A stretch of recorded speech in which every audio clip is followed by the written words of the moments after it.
Alright, let's do this one last time.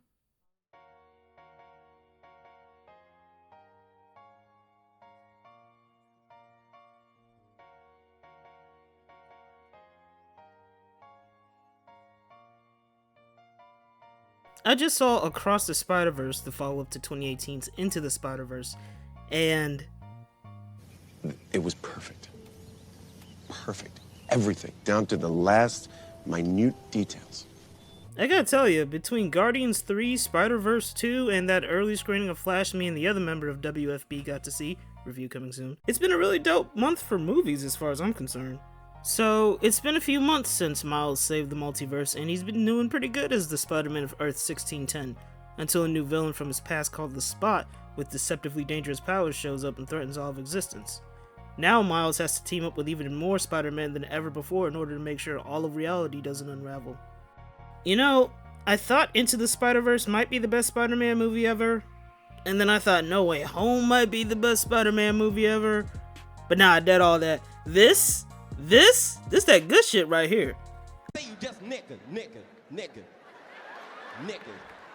You remember that shit I gave you last week, nigga? It's nothing, nigga. It's nothing. It's nothing, nigga. Nigga, it's nothing.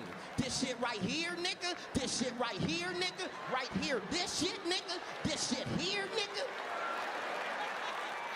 I genuinely love everything about this movie. The animation alone is incredible. I love the different art styles and colors of the different dimensions they explore in this movie. And they somehow found a way to have every Spider-Person look different, but not out of place when they're in a different dimension. We get to see more of Spider-Gwen's world in particular, and it's really cool how they got it to look just like the artwork from her comic series. Spider-Punk was a standout design-wise too. He's got this cool, constantly shifting design that makes him kind of look like a magazine cover. It's impressive as hell. The artist really killed it with this one. The voice acting is just as great as it was in the first movie, with Haley Steinfeld and Shameik Moore both doing a great job again as Gwen and Miles respectively. Moore really nailed the exact tone of this Miles Morales, who's a kid that's confident in his skills, but at the same time is constantly giving off the vibe that he's trying to live up to the Spider-Man name left by his universe's Peter Parker and the more experienced Spider People. That term just sounds weird. I'll just say Spider-Man. Y'all get what I mean. The more experienced Spider-Man he met a few years back. I love how when we're in the first act of the movie, you kind of assume the Spot is gonna be like some opening villain that Spidey beats with no problem, like Rhino in Amazing Spider-Man 2, but as the movie goes on, he gets more and more threatening. His backstory is actually pretty sad too for a guy that comes off as so goofy at first. But when you get down to it, Spot isn't the only villain in this movie. The other villain is Miles' insecurity about his place in the vast multiverse of Spider-Man. Oh, there's also another villain, or at least antagonist, but this is a non-spoiler review, so I'ma just avoid talking about all that. Speaking of which, seeing all the new Spider-Man was cool too. You know, there's Jess Drew, Spider-Man India, the previously mentioned Spider-Punk. They're all welcome additions to this series. I'm also really happy we get to see more interactions between Miles and his parents, meaning both his mom and his dad. I feel like that relationship is the hidden backbone of these movies. I also really like that this movie truly feels like a follow-up to the story they told in the first movie. Too many sequels feel like movies that they didn't really plan to make, but the first one was a huge success, so now they have to force a follow-up. This movie is so detail-oriented that small little things that you may have noticed in the first movie, but probably didn't give a second thought to, are now major plot points in this movie. As far as things I didn't like, Ain't no complaints. nah, but seriously, outside of the video games, these movies are the biggest publicity that Miles gets as a character.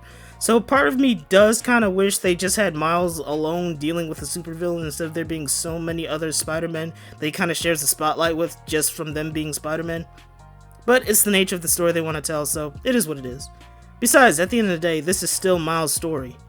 Also, apparently some people are upset because this movie is part one of a two-part story, and I guess they didn't know, which is weird because they definitely told us that it was. I mean, at one point, part one was literally in the movie title, so I don't know how anyone missed that, but yeah, I knew that going in, so that didn't bother me. This movie is absolutely gonna wind up on my top 5 best movies of 2023. Spider-Man has always been one of my favorite superheroes, and I've been a fan of the Miles Morales version ever since he debuted. If movies like No Way Home and Into the Spider-Verse are considered love letters to Spider-Man's history, Across the Spider-Verse is like a love essay. There's so many references, both well-known and obscure, to different versions of Spider-Man that you might go crazy trying to find every single Easter egg in this movie. But it's also easily accessible to casual Spider fans too. And I can't wait to see how this story ends in the next one. I'm giving this movie a 5 out of 5. This is a certified hood classic.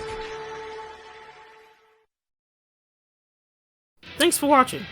Don't forget to like, comment, and subscribe. And don't forget to click that little bell thing too so that you know when a new video is up.